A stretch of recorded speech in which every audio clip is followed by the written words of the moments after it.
Hello and welcome to another edition of Health Solutions with Shawn and Janet Needham, where Team Needham discusses everything healthcare. I'm your host, Shawn Needham, along with my wonderful wife, Janet, and we are streaming live from the Moses Lake Professional Pharmacy Podcast Studio and are super excited to have Londa Sherwood-Austin on our show today.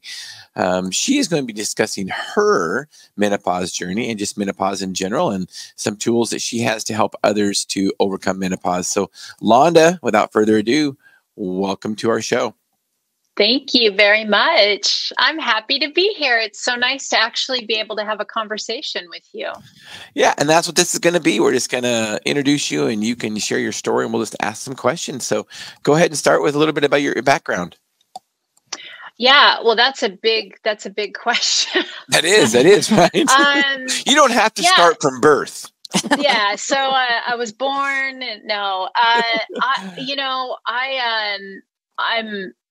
I've always been really interested in health and nutrition and all that kind of stuff my whole life, but I never did it for a job. In fact, I just recently said to my husband, if I was 10 years younger, I'd go back to medical school and specialize in menopause. But I feel like it's too much. It's too much time to do that now, at my age. I'm 53, which, is pretty young, except when you're looking at maybe going to medical school. And then it's like, I don't think so. So I actually work as a full-time licensed realtor in Eastern Washington. I'm also a professional life and business coach. I've done that for over 21 years. And I specialize in the 3 R's: real estate, restaurants, and retail in my coaching. So grew up in restaurants, love it today, still want to own a restaurant. I still have time. But my as far as my menopause journey, I've got 7 kids, I had all of them, and no, there's no twins. And yes, I know how that happens. So we've covered all the basic questions that I get. I have a lot of kids. And when I was I think I was probably 36 years old. So I had my last one at 31. And when I was about 36 years old, I started talking to my doctor about my hormones because I felt, I don't know, just off, right? And so I started looking into, we played around with some things. It was really early in the hormone replacement therapy world. Things were not well refined, and it was kind of that moving from my mom's generation to my generation. So it wasn't very smooth, yet. And so some of the things that I tried, it didn't feel right. It didn't feel good. It was either too much or not enough, which, some of that hasn't changed. It's always a moving target, right?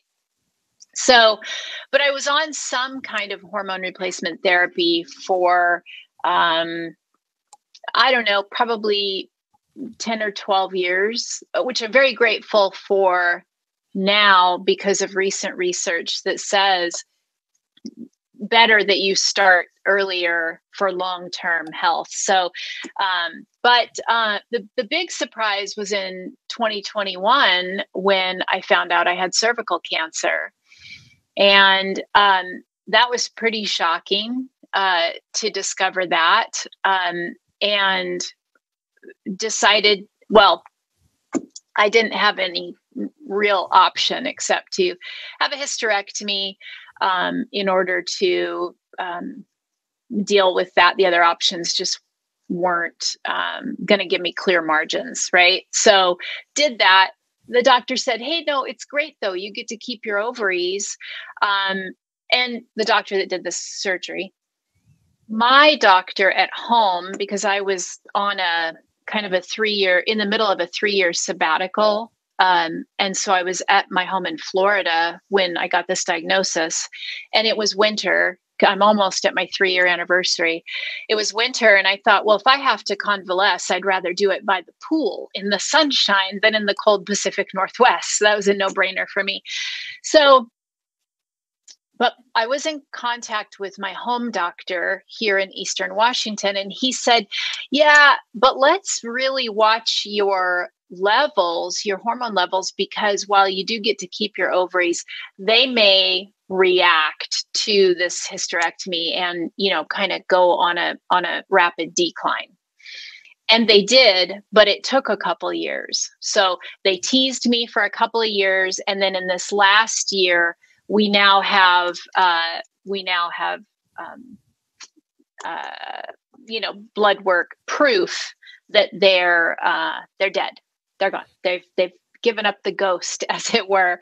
And so, so that's kind of what got me to here. So I felt like I had my hormone replacement therapy kind of figured out. And then these last 3 years, it's been a big jumble all over again of trial and error. And, menopause is interesting because as a woman, menopause is inevitable. Every woman is going to go through menopause. I don't care who you are. Not every woman will go through pregnancy, right? But every woman will go through menopause. And it's interesting because I'm kind of a nerd. So I go to PubMed and read. This is where published medical articles are, and it's the National Library of Medicine. I'm sure you're familiar with it, but PubMed.com.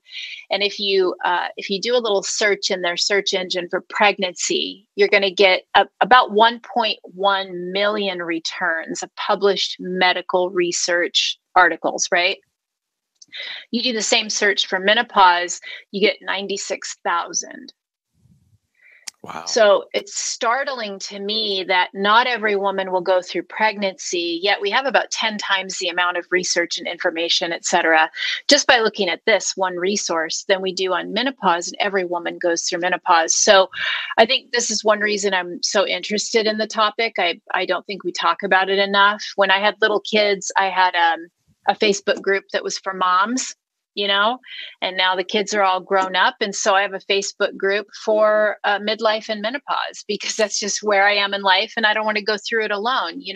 I joke that my mom had the audacity of dying before we got to talk about any of this. So, it was 12 years ago. And so we didn't really have a lot of menopause conversations. She went through it when I was like 13. So I just thought she was mean. Right. It's true. And to be fair, she was a little, but now I know she had reasons to be mean, So menopause is inevitable, but suffering is not. That's so right. That's right. The term that I hold on to. So, in hopes of other women who may be feeling alone, not having to go through it alone, I've got this little Facebook group, and it's on Facebook because that's where women my age are. Hey, Janet, there's a lot going on there. I bet you have some questions for Londa. Well, so I'm really interested of what you did prior to your cancer. I mean, what kind of therapy were you using? Yeah. So, honestly, I didn't pay close attention to it. Some form of estrogen, some form of testosterone, some form of progesterone. Couldn't tell you what they were. I really don't know. But I did those three because those are what my blood work showed was lacking. But more importantly than that, how I felt, right? So I think if we had more people in the medical profession who would ask women how they feel rather than looking at numbers on paper, because here's one thing why I'm really, really glad I had those numbers early on, though, while I was still ovulating, still having a monthly cycle, still, relatively young and healthy. I'm glad I had those numbers done because I naturally make about 5 times the amount of estrogen as the average woman. I know that because I had early numbers done before I went through, like at the very, very beginning of perimenopause. Knowing that, I can kind of think, okay, so maybe I need a higher than normal average level now for me to feel good, which is true. It's borne out, So now I do a twice a week estradiol patch. I do a once a week testosterone injection that I give myself. And no, I don't enjoy that, but it's effective. And then I take progesterone pill. And after my hysterectomy, the doctor that I saw someplace else, not my regular doctor, took me off progesterone. Oh. Saying, Yeah. oh, well, you don't have a uterus, so you don't need it anymore. And as it turns out, your brain needs it too. And I do still have a brain. So does your bones, and so does your breast tissue. Yeah. I mean, you know, we're taught in pharmacy school, doctors are taught in medical school that if you don't have a uterus, you don't need progesterone. And it's like, gee, is progesterone that magic hormone that only works in one tissue in the body? I mean, it's ignorance is what it is. Well, they're comparing it to Provera.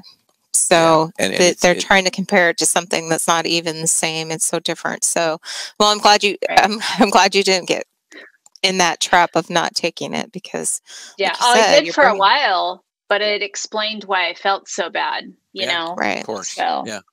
Well, I like the idea of what you're saying about getting baseline labs first. And we tell people that whether they're male or female, that they should get labs before they have any problems, because you do want to know what your optimal level is, not what normal is. Because these normal levels a lot of times are based on sick people that are going to the doctor all the time. And I don't want to be a normal sick person going to the doctor all the time. That's interesting. Yeah. I want to be optimal. Right. Or people that are menopausal, and how does that apply to being optimal? Yeah, it's like, well, your normal level for being menopausal, you're normal for being menopausal. Well, of course, in menopause, you're not supposed to make hormones. Right. I mean, that's why it's important to go to a provider that knows what labs to order and how to interpret them appropriately. Right. Man, so you got that right.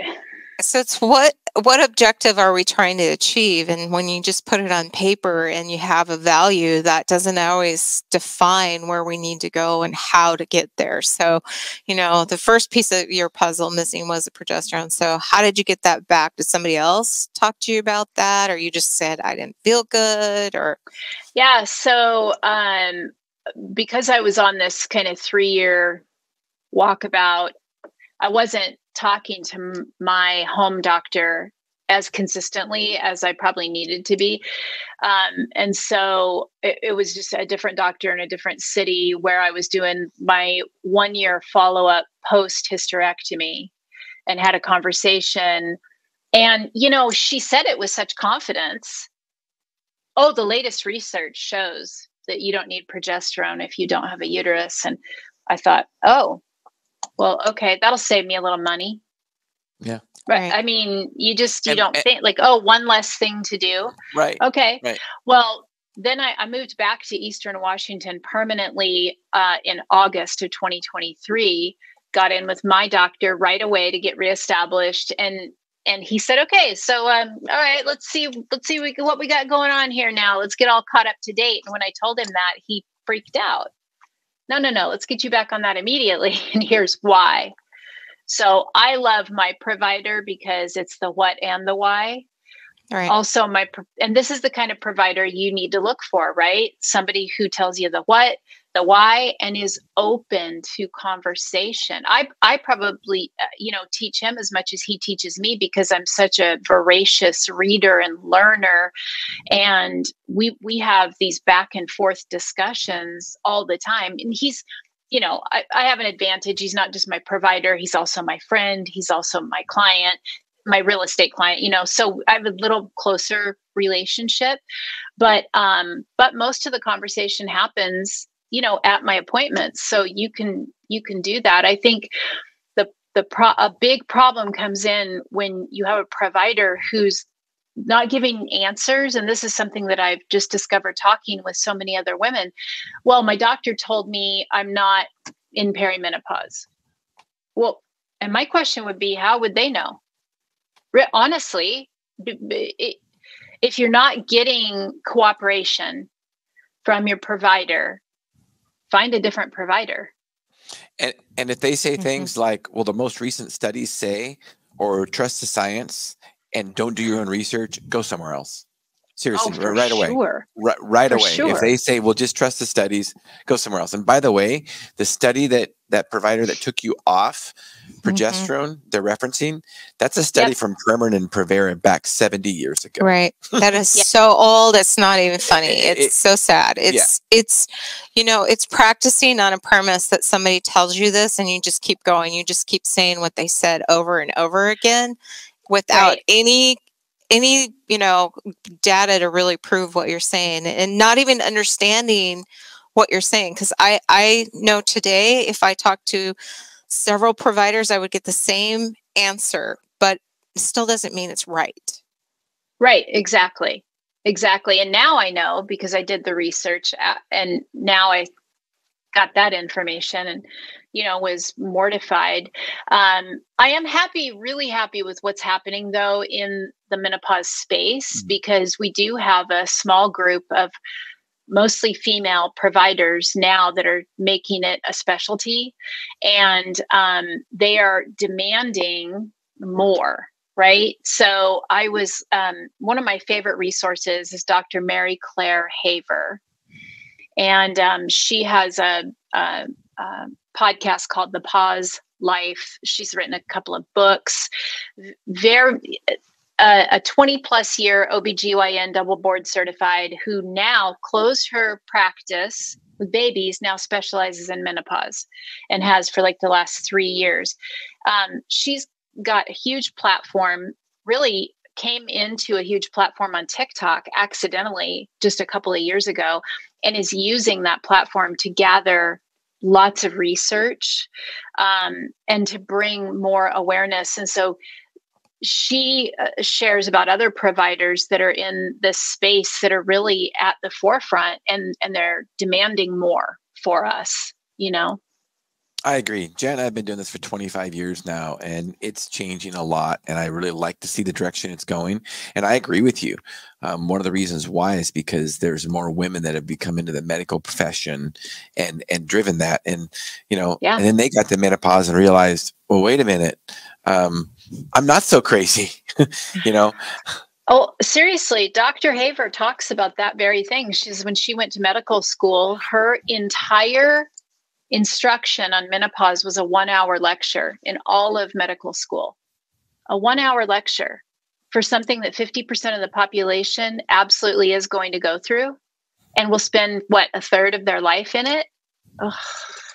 That's the same here. I don't know about Jan's experience, but at my experience at University of Washington Pharmacy School, I had a 1-hour lecture on hormones for women. Yeah. 1 hour. And it was mostly based on Premarin. You're probably familiar with Premarin, but you got to understand. Yeah. Premarin stands for pregnant mare's urine. It is the most popular estrogen ever prescribed. That's why the studies about not needing progesterone, it's all because of them. Right. And, pharmacy school and medical schools are funded by those sources. Right. That's why that's what they push. Right. And they follow the money trail. Right. Speaking of testosterone for women, my oldest son almost got kicked out of science class. Actually, he did, because he argued with the teacher that women do have testosterone. And she said, no, they don't. He said, yes, they do. So, of course, Janet and I had to prove her wrong and prove my son right. And that's a testament, though, to how little we're taught. Exactly. About our own care. Yeah. And believe me, Londa, you may have this experience already.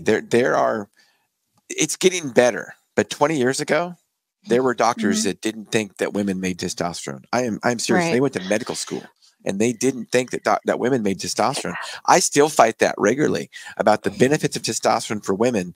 And doctors just look at me like, well, that just sounds crazy. Like bone density, for instance. There's not a better drug for building bone density than testosterone. But do you think doctors prescribe it for bone density? No. Well, it's ignorance, because even if we just look at the biological definition of hormone, it's a messenger.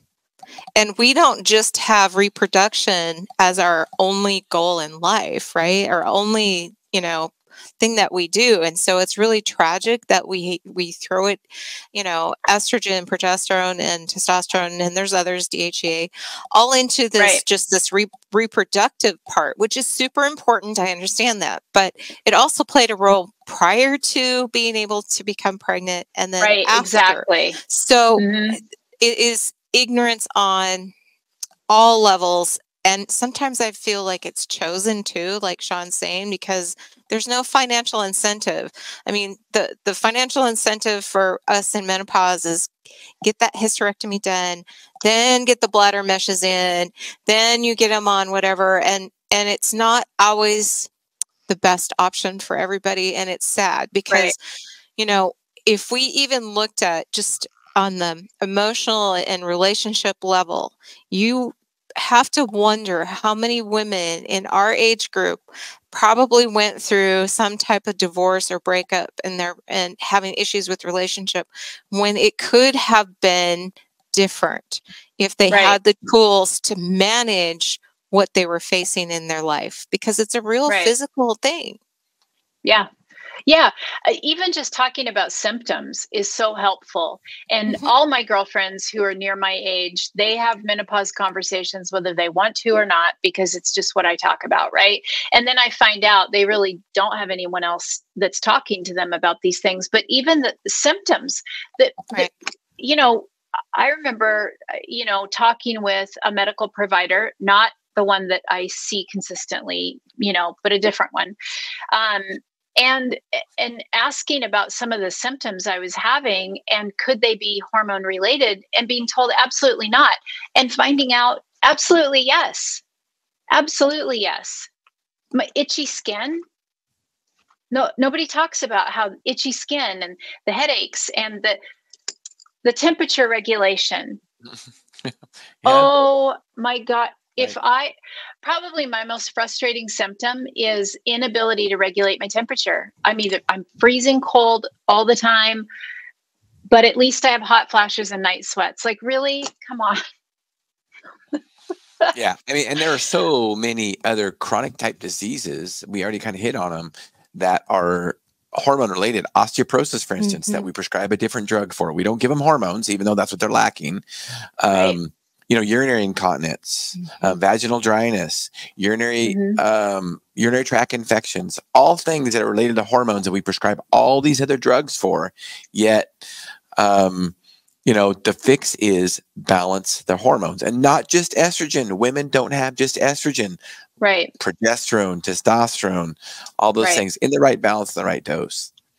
Well, and that's an interesting thing that you bring up that should also, bears discussion, is the right dose, the right delivery system, because I tried for 3 months estradiol and once a week injection, because, they had gotten some good results with it, better delivery system, as it were. It did not work for me. It was not okay. I got a big jolt of it when I got the injection, and then it was just too much all at once. I went back to the patches because they work better for me. So really being vocal about what's working for you, what's not working for you. And as women, we're so I'm just going to say it. I'll get right into it. We're so trained by society to just, suck it up and dismiss our symptoms. You just get over it. And we don't listen to our bodies. We don't listen to our symptoms, and we dismiss it and we make excuses for it. And, oh, I'm probably tired, or, oh, I'm just overstressed, or, oh, whatever. When no, actually, this isn't working and it needs a shift. Even I dismissed the estradiol injection. I was like, well, maybe I just need a little bit more time. No, it is not working. So I need to change something.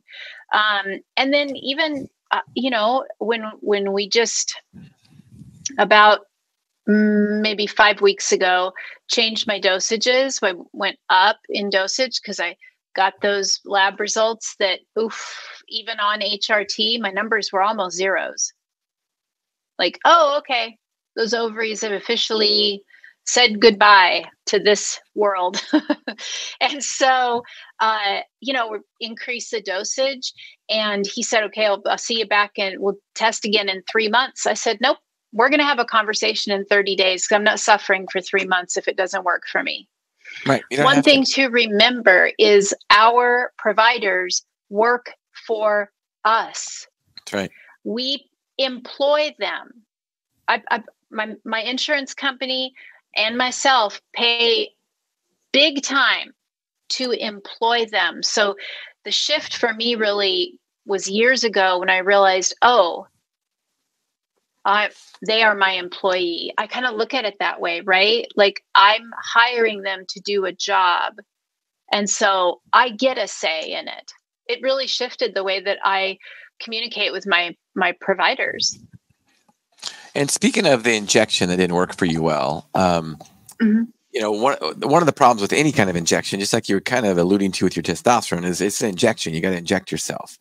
Fortunately, there are other options, and you found other options. And the problem with injections is you get this high peak, but then, you get a trough later on. So you got high levels, low levels.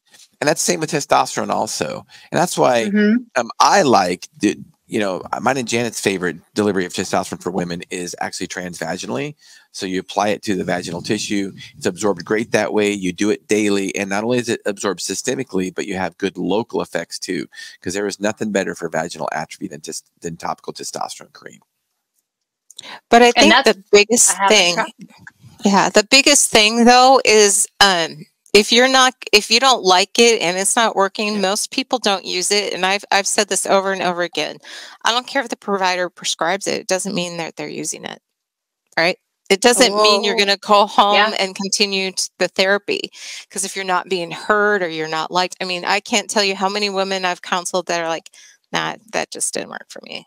Well, did you talk to your doctor? No. Let's do another, and I'm like, option. We have other options. If you can't, like you said, if you can't find that communication with your provider and say, hey, I'm not suffering for 30 more days, it's time to move on. Yeah. It really is. There's too many options. There's too many people doing it. Even within the same clinic, often there are, 8 different providers. Just go to a different one. Yep. Yeah. Julie, we have a comment. Do we have a comment or is it spam? It's not showing. It's spam. Can we stream the comment?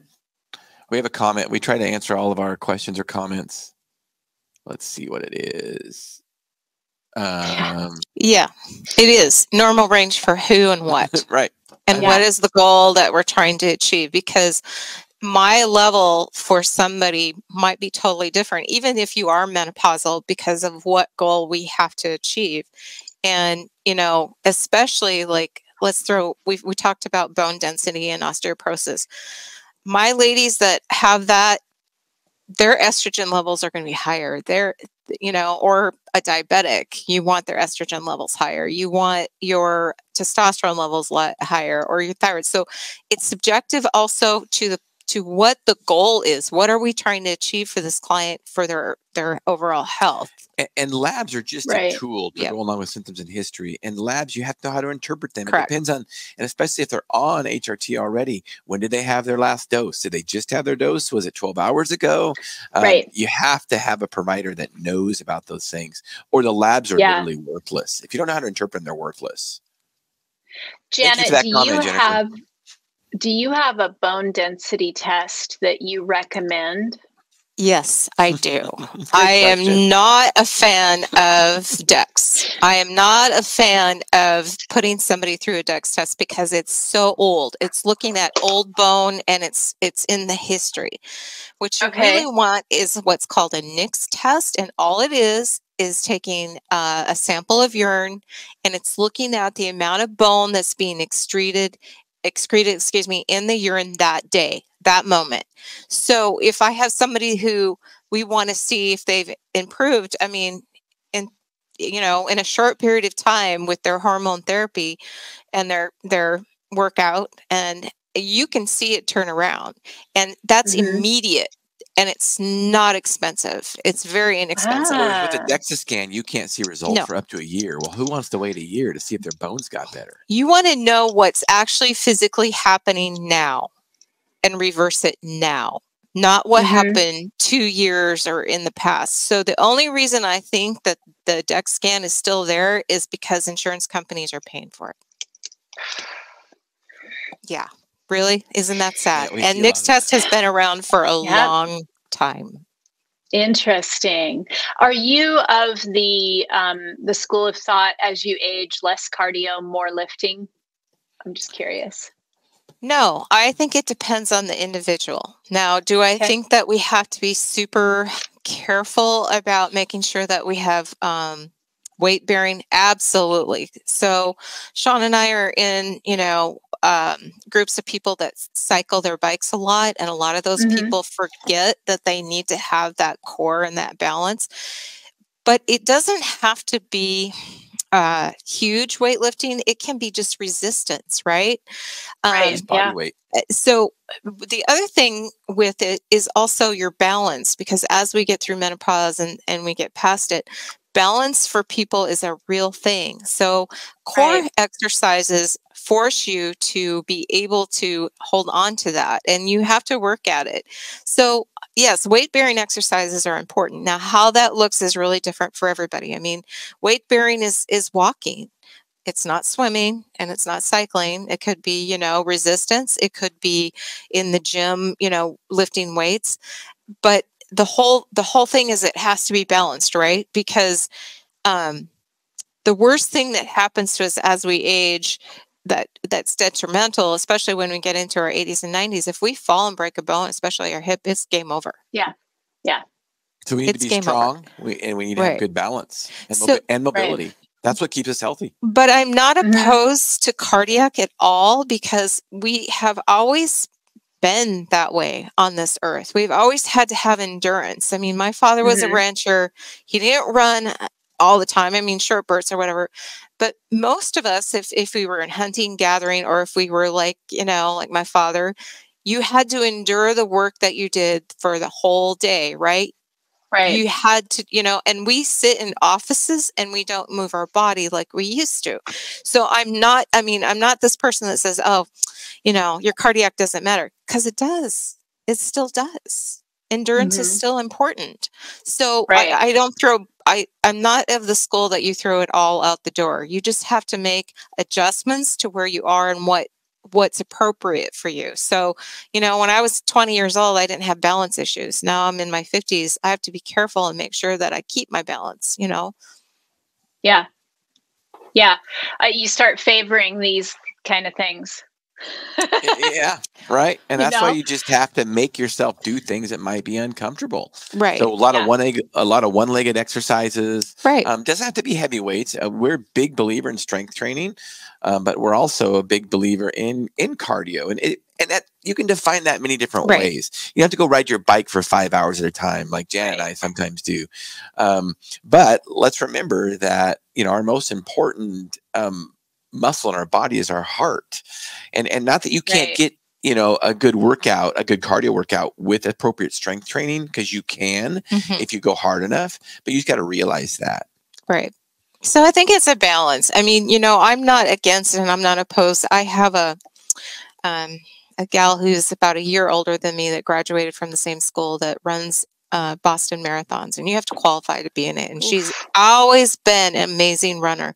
So good for Allison. It's something she enjoys, and she's still very active in doing it. I mean, I think that that's wonderful. I don't really have that desire, but I still think that there is, on some level, something that you not only get, not just physically, but there's something mental too, to the healthiness of exercise that women sell short. We sell ourselves short, and there's nothing more when, Shawn and I talk about this a lot.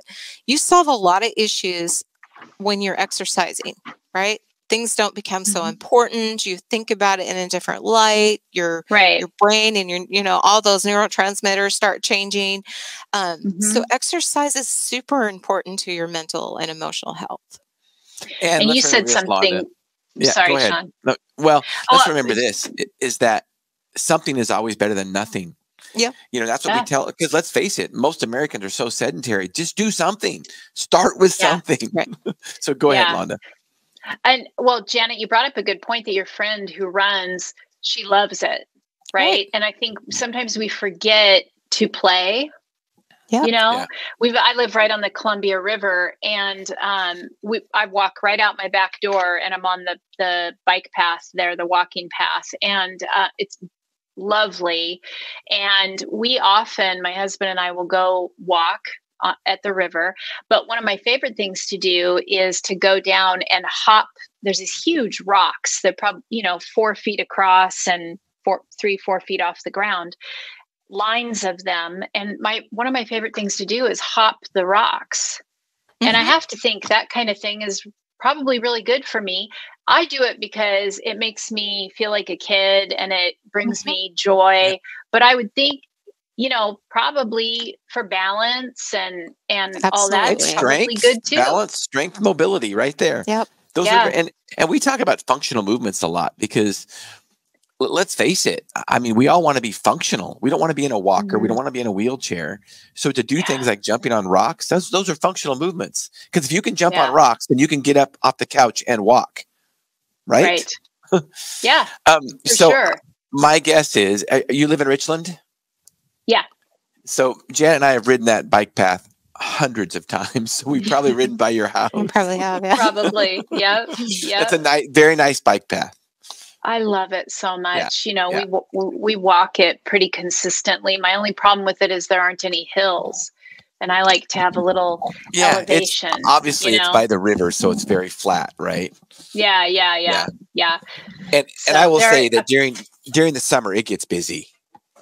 Oh, it does. I mean, really busy. Yeah, that's the give and take, right? Like the great part about it is that you're right there, but the really terrible part about it is everyone's is right there. Right. But I love it. A lot of motivation for me is staying active with the grandkids, and I want to be able to play with them and run with them. And you don't think about we don't talk about it. Right. We don't talk about those things when you're young, or maybe when I was young, people did talk about it and I wasn't listening. I certainly don't remember any of those kind of conversations. I think the conversation of women's health is shuffling to younger women. My daughters, my oldest daughter's in her 30s, and she, we're having these conversations, and she's talking about getting those baseline numbers now before, she starts into even perimenopause. And so the more we talk about it, I think the better off we are. But there's the financial piece of it too, which we haven't touched on yet. But healthcare is a financial privilege in America, and that's frustrating to me. I'm about to be I'm shopping for healthcare right now because my husband changed companies, and the new company offers him healthcare but not me. So I've got to find private healthcare or something like that. It's crazy expensive, and lab tests are expensive, and supplements are expensive, and prescription medication's expensive. And I just get frustrated at the system, I guess. I mean, those are great questions. And being on my podcast, you'll get a copy of my book also. In fact, instead of sending you an electronic copy, I'll send you a signed copy. And it's called Sickened: How the Government Ruined Healthcare and How to Fix It. Will you stream that banner on there, Julie? There should be a banner under banners, just with my book information. And I understand what you're saying. And I will also say this is that healthcare can be inexpensive if you know how to shop for it. That's the key. First of all, you talked about it, shopping. Don't just trust your employer for your healthcare. In fact, never trust your employer for your healthcare. Never trust the government for your healthcare. It's your own healthcare. And ultimately, one of the reasons we started this podcast is because we want to educate and empower individuals to take charge of their own health. That also means financially. And let me give you a good example. And you'll read about this in my book. Health insurance, for instance. Jan and I got burnt out on health insurance 10 years ago or so, when we were paying $1,500 a month from something we never used. Okay. So we found something different. We have a health sharing ministry. Janet and I now, we pay $180 a month for us, for our health care. And we get to choose our own doctor. We get to choose what things are covered. Very affordable. $180 a month for 2 people. Very, very affordable. But you got to know those things. That's one of the reasons we have this podcast. One of the reasons I wrote a book, to educate people that $2,000 a month insurance is not the only option. You can do something different. And another thing is too, search out, one of the things that makes healthcare expensive is insurance. So insurance alone makes healthcare more expensive. So if your provider is taking insurance, they're billing higher prices. Those are just facts. I'm not beating up on anybody that does that. Those are just facts. They have to hire extra people to do those bills. Over 50% of their staff is due to collection of insurance. So for instance, you can go to a direct primary care doctor and you can have unlimited visits, 24/7 hour access to a doctor. You know how much money it is, Londa? I want you to guess. I don't know. I mean, the private plans that I'm looking at are between $600 and $800 a month. So I'll just guess that. $75 a month. You can have unlimited access to a doctor 24/7. I'm not kidding you. They Beautiful. do not bill any. They do not bill any insurance. It's a monthly subscription. They can do FaceTime consults. They can do texting. It's incredible. But people don't know those things. We're so stuck in the traditional health insurance model that's all people know. So then they think it's expensive. Well, health insurance is what makes things expensive, honestly. So that's a topic for a whole nother podcast. Right. But where can people get that information? Through your book absolutely. They can get it through my book. Somewhere? All that stuff through the book for Health Sharing Ministries. They can also, because in chapter 6 of my book, I talk about the solutions. I don't want to just complain about how the government ruined healthcare. I want the solutions.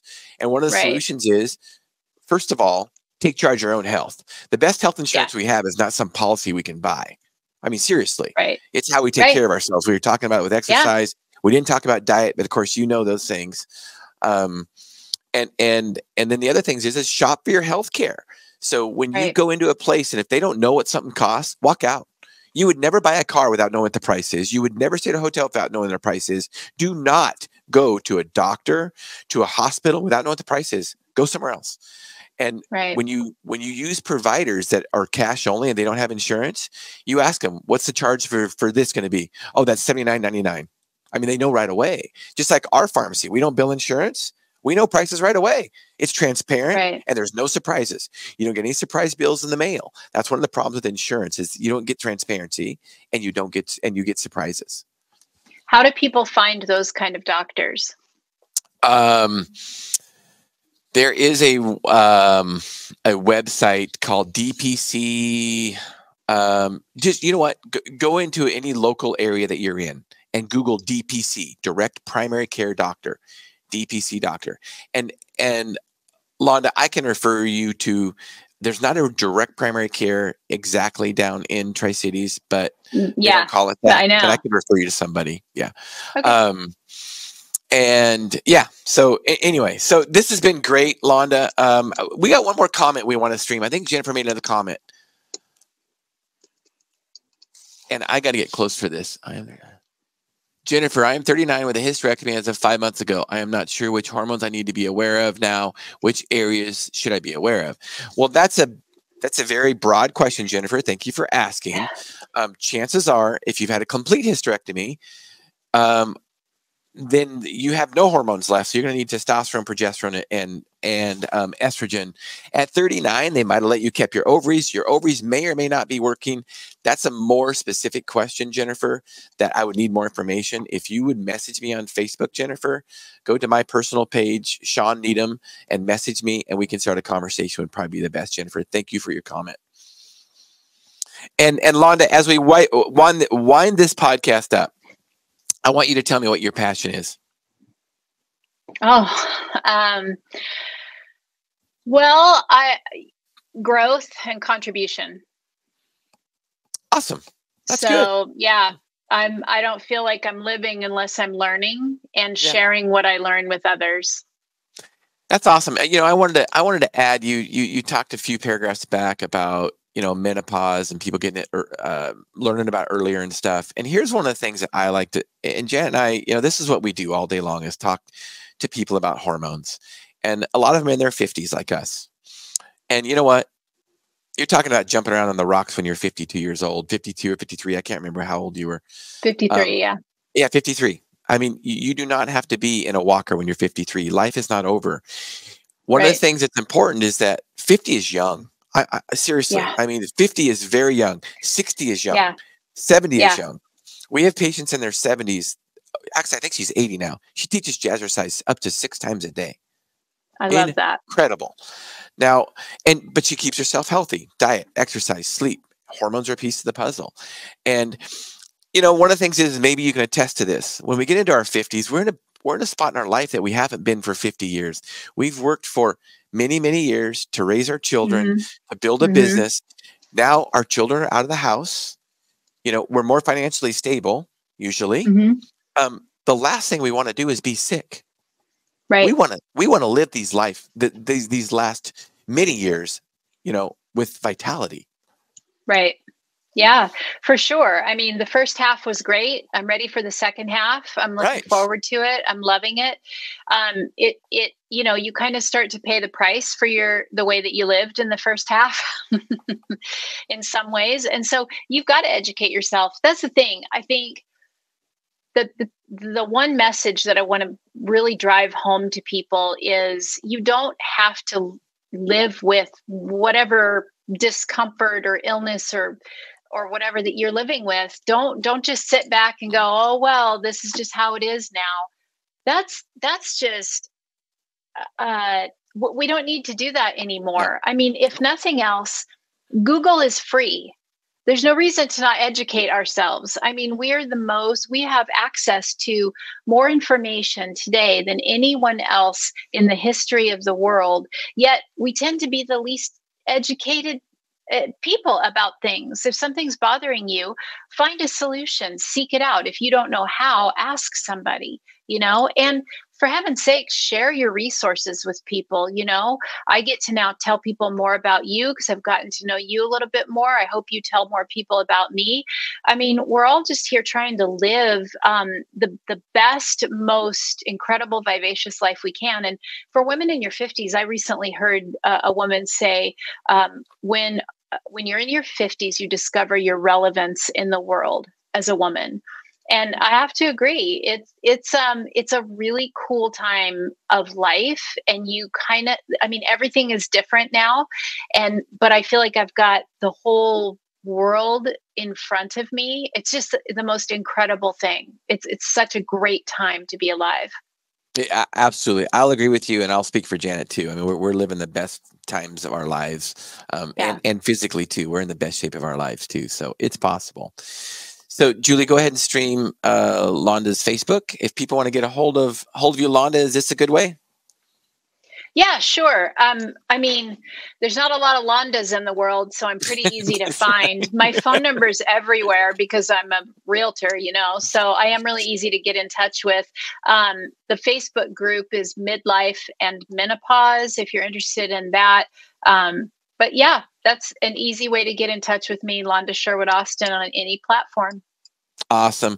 Londa, you've definitely helped us realize our goal today, which is to educate and empower individuals to take charge of their own health. So thank you so much for doing that. Thank you for having me. What a pleasure. You're welcome. All right, let's stay in touch. And listeners and viewers, thanks for tuning into Health Solutions with Shawn and Janet Needham. Tune into our midweek podcast Thursday, 8 a.m. to 9 a.m. Pacific Standard Time. Thank you for listening.